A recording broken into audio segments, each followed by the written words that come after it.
Hey beauties, we are Alicia and Nicole from Positive Image. We are hairstylists, salon owners, and business coaches here to help you navigate the ever-changing landscape of the beauty industry. We are sharing our secrets on creating a salon that thrives. So let's dive in. Hey, Nicole. Hey Alicia. Today we're talking about community, also in a very, corporate legal word is stakeholders. How so? So when you're talking about stakeholders, with this totally useless information, when you're talking about stakeholders, it means like your employees as well as your community and everyone surrounding, everyone who interacts with your business is technically a stakeholder. So how you impact your stakeholders. If you're ever applying for your B Corp, that's how they're going to talk about it. Is that those are your stakeholders, which is different than your shareholders in your actual corporation shares. So you're saying the stakeholder is a person within the community that your business has an impact on. Exactly, 100%. Okay, Me nodding cool. my head, thinking everyone can hear my nods. I had no idea, so thank you. That was a really cool little Fun, nerdy fact. party favor, fun fact. That one's free for you all. Anyways, we want to talk about how us as a business can or do interact with the community. Yeah. What's some ways we can get involved as a business, as a brand with our community? Oh, there's so many. And I think from when you're first starting out to being 20 years in, this is such an important thing to discuss that I don't know if I've ever had a business course or lesson that I've been on that they've talked about how to support the community so that the community can support you. When I was starting out, one of the biggest things that I kind of just had it in my own head is if I ever was asked for a donation, it will always be a yes. And it was always schools and kind of street parties, or if I heard about raffles or something like that, it would always be a yes. I would always put my hand up for a donation, and that still stands to this day. It's kind of like one of the policies that I've implemented, but probably don't have written down anywhere. Why do we like being open to donating to schools or street parties or community events as a business that is face-to-face with clients in a neighborhood?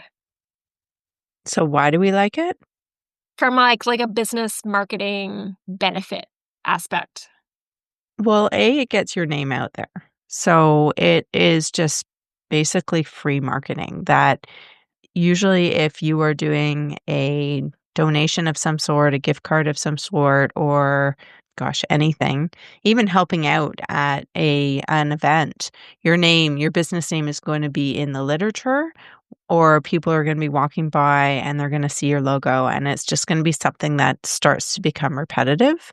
And then B, if you are giving a service as a donation, then now you have the opportunity to bring new clients into the chair or into the shop that have never come in before.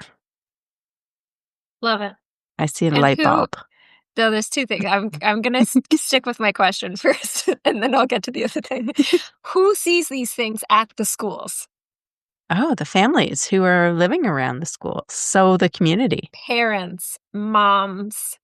Yes. I'm not gonna lie. Even if you're a barbershop, parents are gold. But also, I'm not gonna search the statistic right now, but there is a statistic that the people who spend the most money from marketing are women.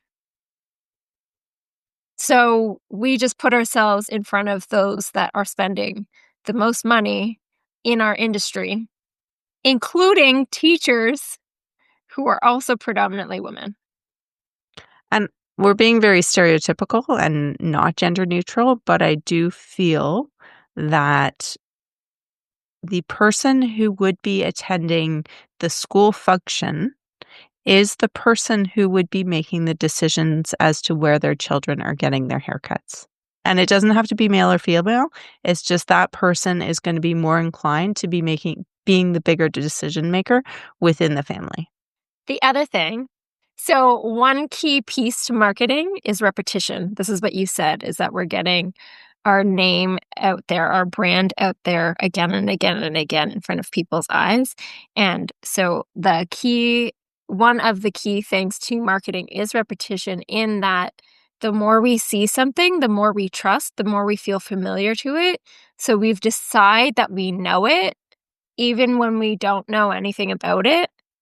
But because we've seen it so many times, our brain registers it as trustworthy. Especially if you have a business that has been in the community for 10 years or so. Like, you kind of become that comfy couch, that reliable comfy couch, that really, really bad analogy, but you don't really want to throw away. You don't really want to go try somewhere else because you are comfortable within that salon or that business itself. 100%. So where have you found have been the most effective kind of community sponsorships or donations?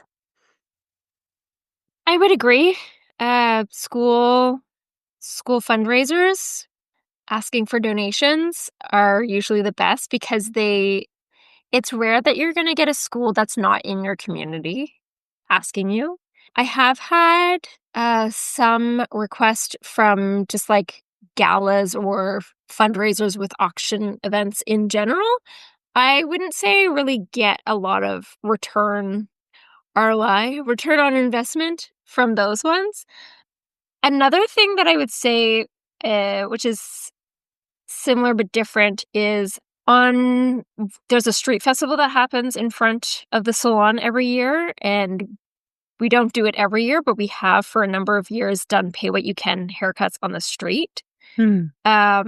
The amount of pay what you can dollars that are raised that day is not comparable to what we would bring in if we were just open for services.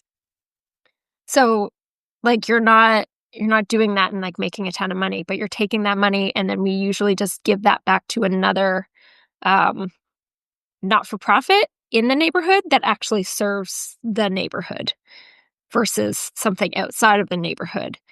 And what that does, yes, you're out there offering services at a much lower rate.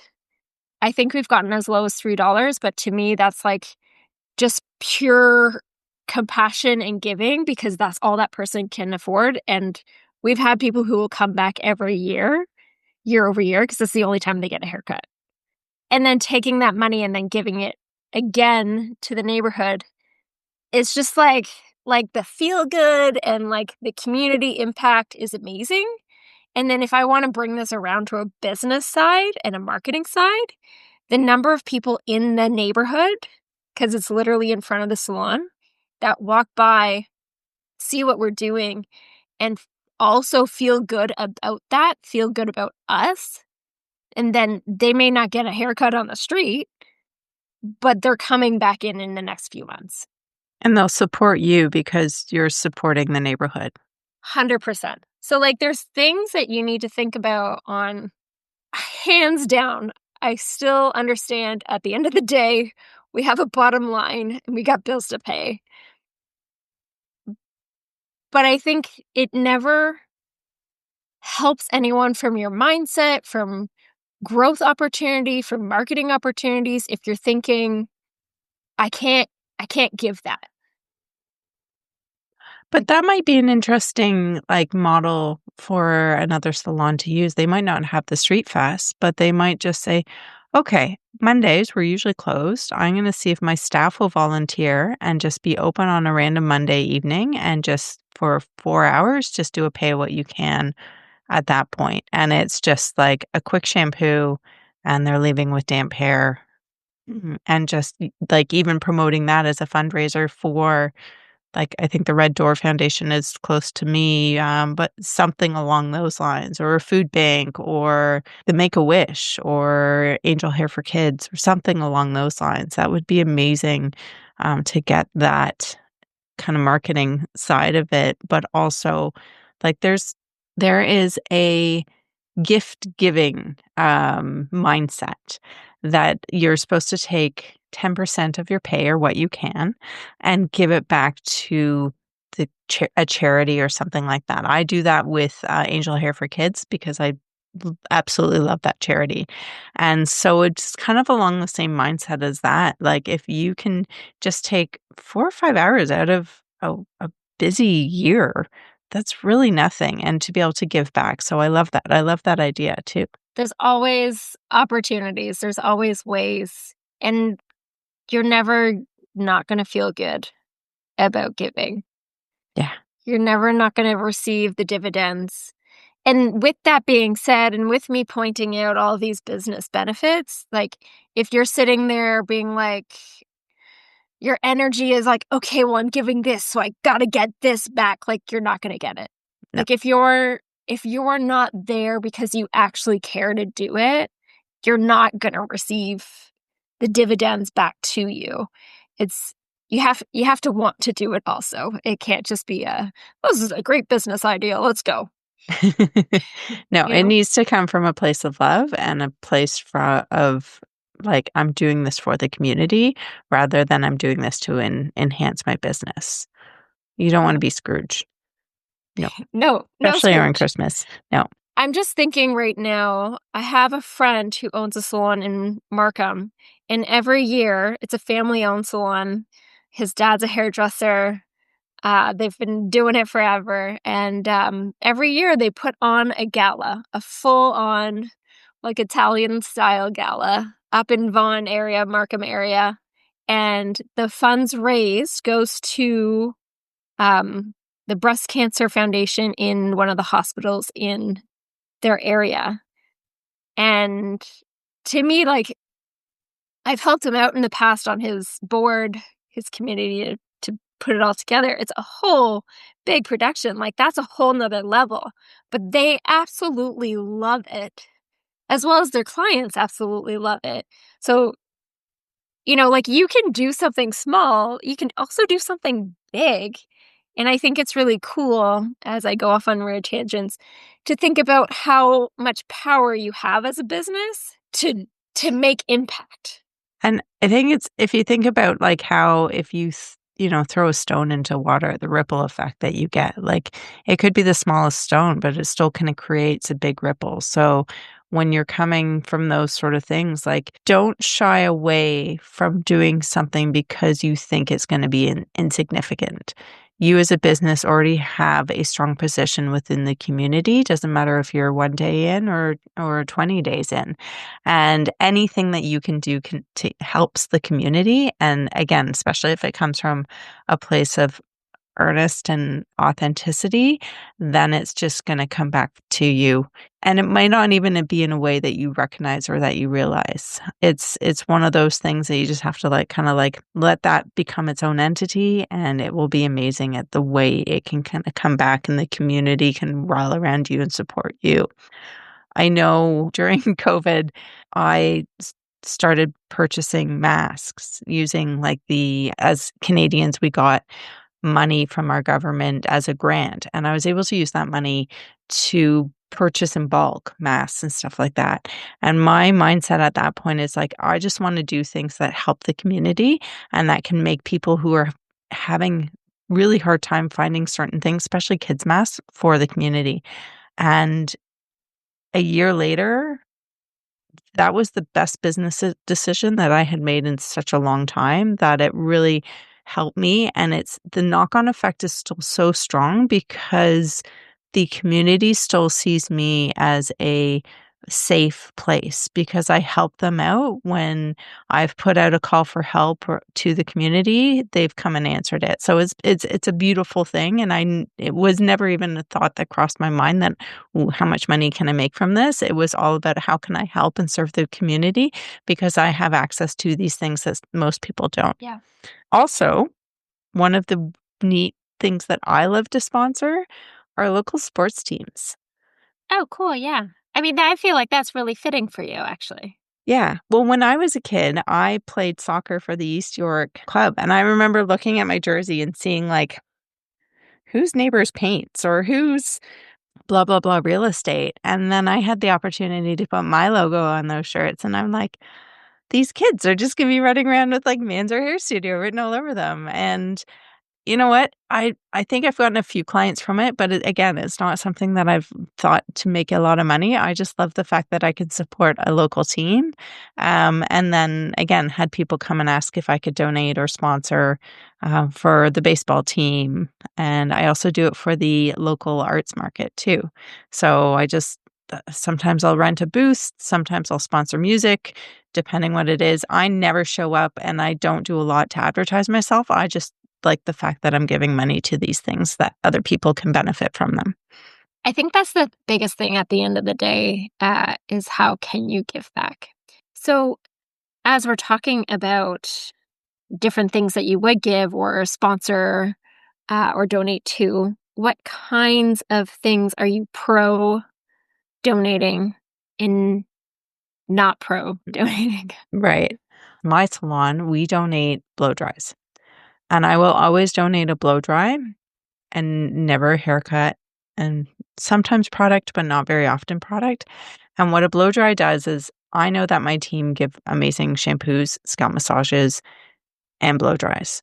So it doesn't matter if the client or the person picking up the donation or the gift certificate has another stylist that they're loyal to, they will still use that to come in and get their hair blow dried. If it's one of our clients, sometimes I'll take the amount and put it towards their haircut, so it's only paying just a little bit or depending what the client is, and I just find it to be just a really good way and something really easy that doesn't cost the salon a lot of money, but there's a really good value and really good, payback to that. What do you find works well for your So, what I actually, because 100% what you're saying, like, it makes sense to me. And it's always like a little bit of a weird thing, too, to receive a service that's actually changing their hair as a gift. But I do usually do haircuts. And so it's not like a gift card for money, it's a gift card just for a haircut with a specific stylist. And so usually I'll do it with one of our stylists that we're building at the time with the intention of attracting new clients for them. Sometimes I'll do products as well. It kind of depends on what the situation is. So, like, if it's just a prize to be won, that will differ from if it's an auction and people are going to bid on it. Um, so, yeah, I don't think I've ever done more than a haircut. Mhm. You could also do a treatment too. That might be an interesting, and if you wanna kinda go a little bit more than just a blow dry or just a treatment, do it both as well. Yeah. But, we usually tag a monetary value onto Yeah. whatever the thing is, and so it ends up being like if somebody wants to buy product, then they can use that towards purchasing product too. But I usually have it labeled as a blow dryer, but within our POS system, we have to put a monetary value on Yeah. I mean, that's a whole nother subject. it. I I feel like sometimes I can do things on the back end and prepare it. Otherwise, there's times where which is not necessarily good because it means that I have to be here and I have to be aware of what's happening all the time, which I mean I should know what's happening. Anyways, so often my station is quite close to the cash out desk. And so there's often times where I'm listening or just aware of what's happening. And I will just immediately, if I know that that gift card is not in the system, I will just say, like, subtract that amount or just leave that ticket open and I'm going to close it later when I'm done with my clients. And I changed so for gift certificates, I put a D in front of it. So we Mm. put all of our gift certificates in, they just have a D at the beginning of their numbers, so we know that because that's a they're donation. donations. Mhm. Oh, that's interesting. That's good for at the end of the year tax time. Mhm. So you're aware of, like, how much was in-kind gifts versus, um, just actual Not gift in kind. cards. Yeah. I don't know. It's late, what? Um, yes. That look at us talking about all these aspects. This is what your brain will also do is, "Yes, and how will I deal with this later when this actually comes to being cashed in?" Mhm. Um, I think you should the whole 'nother thing with this is I do think that you should actually account and make a ticket. Um, Even if you're zeroing out the amounts or, like, discounting it to say that you quote unquote sold these products and this service, um, when you're creating this package to give to the community as a fundraiser or donation or whatever it might be, that way it's still accounted for in your business some way, somehow. So we have it under, like, our cash out, so we have, like, all our credit cards, debit, cash, and then I actually have a donation, like, cash out. So that way, it's still the monetary value, but another way to kind of see it kinda go Yeah. through the system, Oh, and that's then great. that way there's, like, checks and balances too. That's great. Most, if everyone doesn't know this, most of your um, softwares or POS systems of sorts will have an option to create your own types of payment options. Mhm. Oh, different places, different places. Anyways, what's one more way that we can connect with our community? I don't know, what is one more way? Business to business. Oh, business to business, yes. Some people like to call this B2B. I feel like I'm just attacking everyone tonight with this episode with terms that you're all just like, "What? Do I need to know these things?" No, you don't actually need to know these things. So you can take another business that's not another hair salon, and you can go owner to owner or B2B and have a conversation about how can we support each other or create a community event. Or, okay, so if my team comes in sporting your coffee mug cup, Yeah. I'm going to give them a certain, like, a discount. And if they come back to you with our business card, then you could give them $1 off your coffee or something like that. You can have punch cards. You can have direct coupons. You can attend pop-ups. I'm just trying to think of different things. Like, I think last year there was a gym down the way and they were having like a community like day and they were having like different it's a boxing gym, so they're having different boxing events also, but they wanted to have like some people who were selling things also have tables. So it was on a Sunday and Sundays are my day, so I didn't actually want to be there. So I offered to just have like gift bags. But I could have been there and just, like, done little braids for everyone or, I don't know, put some curls into people's hair for who were at the event. So, like, there's ways of, like it doesn't even have to be an ongoing tit for tat. Sometimes it's just, like, you're having an event and it's nice for you to come. Or, like, in November, we always have our client appreciation party, and so in the past, when we've had events like that or our opening parties. I've had I've had the tea company that we carry come and just have like little testings or smell the different teas. Um, I've had tarot card readers come. That's fun.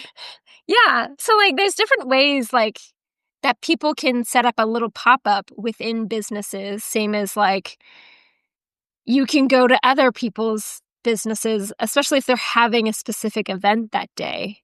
Um, Well, I think you said Things something like there that. that I think I picked up on. I don't know if you realized it, but you align with the tea company. Oh, yeah. That's fantastic. And that is a community-driven thing too. Yes. Yes, and they're a Toronto brand. That's really cool. I actually met them at a, so we've spoken about Futurepreneur. I've actually met them through Futurepreneur. They were also part of Futurepreneur in a workshop that they had. And so they were a local Toronto couple. It's Genuine Tea. I'll do a little drop. Yeah. And yeah, right away, they just had a very similar mindset as our business brand ethos. And so right away it was like, okay, yeah, we definitely align. And I've never carried another tea brand. Last thing, and as you were talking about that, it reminded me that when I was in my first 5 years, we got aligned with this company called MumNet. And MumNet was a local, I think it was a local, or maybe there was like chapters of it, of a mums group that would have like event days. And so we as a salon went down there with our color book and we were doing consultations at MumNet. So we were getting like new moms, and kind of giving them like a taste of what it would be like to sit in our chair by having these conversations and planting seeds as to how they're going to get their hair done. So if anybody can find a company like that, or even some mums groups that do host events, that would be super amazing and a win-win too. Honestly, parents are where it's at. Yeah, totally. All right. So what did we cover today? Community, do it from the heart. Yes. Everything makes an impact, whether small or large. And it can be whatever suits your business, your brand, and what your business can reasonably afford. And be creative of different ways that do work for your business for what you can offer. Think outside of the box, talk to other salon owners, use what we said we do, as well as work with other businesses to support each other, even if it's not hair. And also, you can do business to business with other hair salons as well. I've never done it, but I have definitely had other stylist friends daydream about one day doing like a multi-salon, like one day cancer cut day. How fun would that be? A lot of marketing. We all hate marketing so much. But it kind of reminds me of the Bell thing in January of the like all Mental health text day? messages, the mental health day. Like that might be something that would You be just need to kind of cool. start. You just Yeah. need to pick a day and tell everyone, do it. And do it in across Toronto. That would be Yeah. kind of cool. Yeah. All right. You Anything heard it else? here first. And just like, yeah, really get creative and get figured out what you want to do with your donations, and just be consistent and just do it out of kindness and goodness, and just support your community. They will definitely support you back tenfold.